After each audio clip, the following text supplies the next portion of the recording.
14 صدیاں پہلے اللہ نے انسانیت کی ہدایت کے لیے قرآن اتارا. اس نے ہدایت کی کہ قرآن کو سن کر رہنمائی حاصل کرو. اپنی تنزیل سے روز حشر تک یہ الہامی کتاب انسانوں کی رہنمائی کا واحد ذریعہ رہے گی.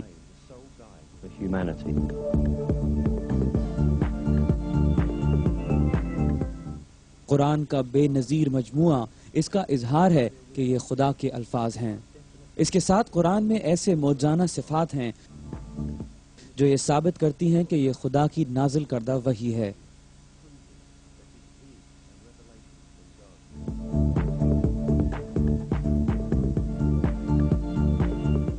اس میں سے ایک صفت یہ حقیقت ہے کہ وہ سائنسی حقائق جن پر سے ہم 20ویں صدی کی ٹیکنالوجی کی بدولت پردہ اٹھا سکے قرآن میں 1400 سال پہلے بیان کیے گئے.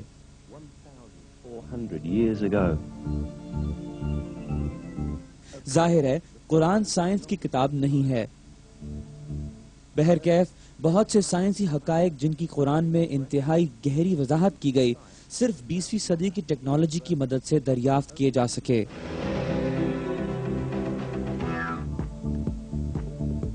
یہ حقائق قرآن کے نزول کے وقتوں میں نہیں جانے جا سکتے تھے. یہ اس کی مزید شہادت ہے کہ قرآن اللہ کا کلام ہے.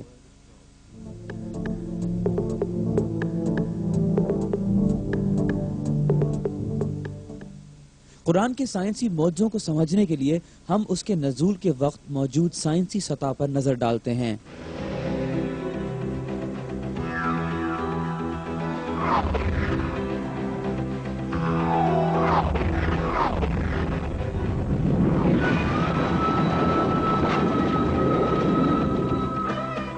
ساتویں صدی میں جب قرآن نازل ہوا عرب معاشرہ بہت بے بنیاد عقائد رکھتا تھا. وہ کائنات کی واقفیت سے قاصر تھے.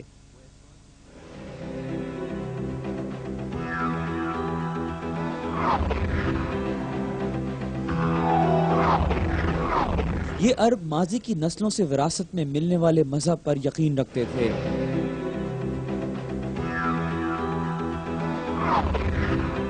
مثلاً انہوں نے فرض کیا ہوا تھا کہ صرف پہاڑ آسمانوں کو سہارا دیے ہوئے ہے.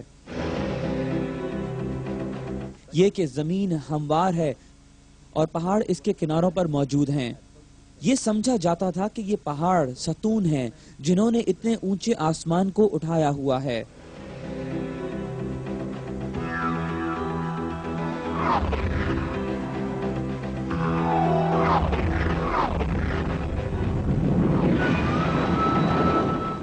بہرحال عرب معاشرے کے عقائد قرآن نے خارج کر دیے.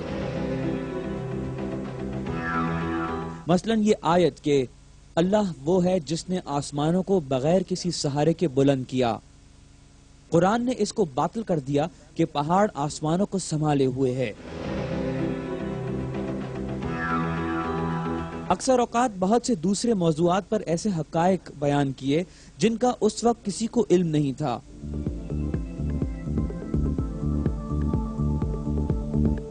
قرآن جو اس وقت نازل ہوا جب لوگوں کو طبیعیات یا حیاتیات کا بہت کم علم تھا اپنے اندر مختلف موضوعات پر واضح حقائق رکھتا ہے، جیسا کہ تخلیق کائنات، تخلیق وجود انسانی، فضا کا نقشہ اور وہ نازک توازنات جو زمین پر زندگی کو ممکن بناتے ہیں. آئیے اب ہم چند سائنسی حقائق پر نظر ڈالتے ہیں جو قرآن پاک میں بیان کیے گئے ہیں.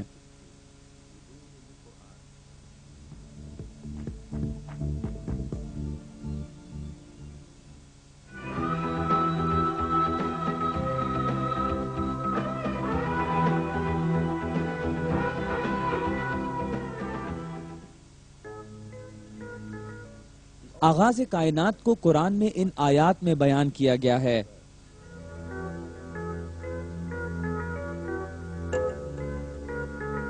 وہ اللہ ہی ہے جس نے زمین اور آسمانوں کو پیدا کیا. موجودہ عہد کی سائنسی معلومات قرآن میں دی گئی اس خبر سے پوری طرح متفق ہیں.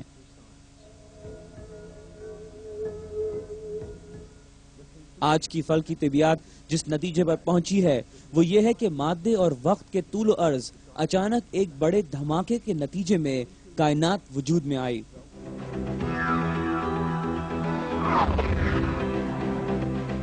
اس واقعے نے جو بگ بینگ یا عظیم دھماکہ کہلاتا ہے، پوری کائنات کو 15 کھرب سال پہلے پیدا کیا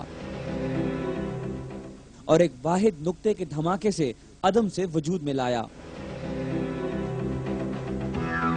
جدید سائنسی حلقے اس پر متفق ہیں کہ عظیم دھماکہ کائنات کی ابتدا کا واحد تشریح ہے، اور یہ کہ کائنات کس طرح وجود میں آئی۔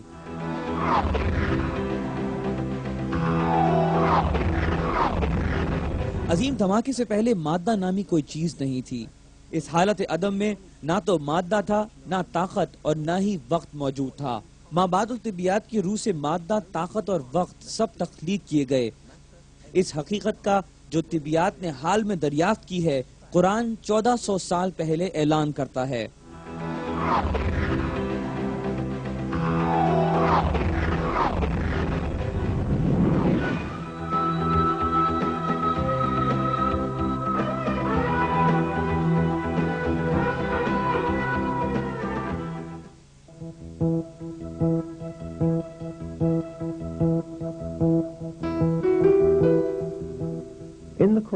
قرآن میں جو 14 صدیوں پہلے نازل ہوا، جب فلکیات کے خیالات قدیمی تھے، کائنات کا پھیلاؤ اس طرح بیان کیا گیا۔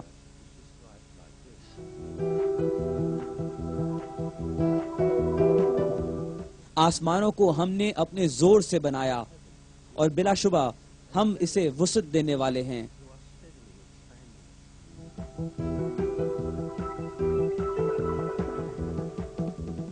آسمانوں کا لفظ جیسا کہ اس آیت میں بیان کیا گیا ہے، قرآن میں بے شمار جگہ خلا اور کائنات کے معنوں میں استعمال ہوا ہے۔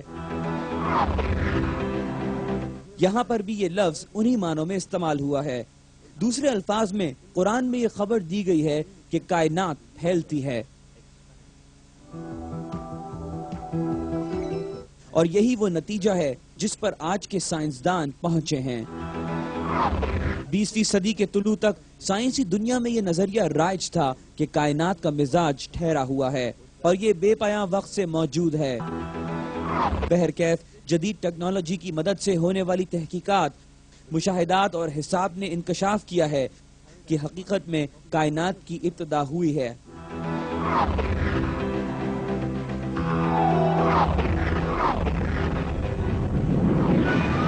20ویں صدی کی ابتدا میں ایک روسی ماہر طبیعیات الیگزینڈر فریڈمن اور بیلجیم کے ماہر فلکیات جارج لیمیٹرن نے واضح حساب لگایا کہ کائنات مستقل حرکت میں ہے، اور یہ مستقل پھیل رہی ہے۔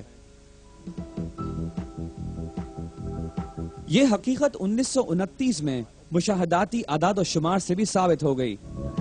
آسمان کے دوربین سے مشاہدے کے دوران ماہر فلکیات ایڈورڈ ہبل نے دریافت کیا کہ ستارے اور کائنات مستقل ایک دوسرے سے دور جا رہے ہیں۔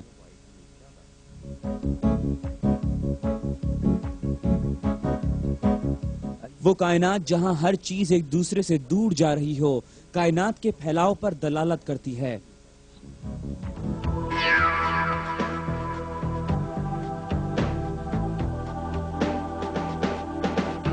جو قرآن میں اس وقت سمجھایا گیا تھا جب اسے کوئی نہیں جانتا تھا، کیونکہ قرآن پاک اللہ کا کلام ہے جو کائنات کا خالق اور حاکم ہے۔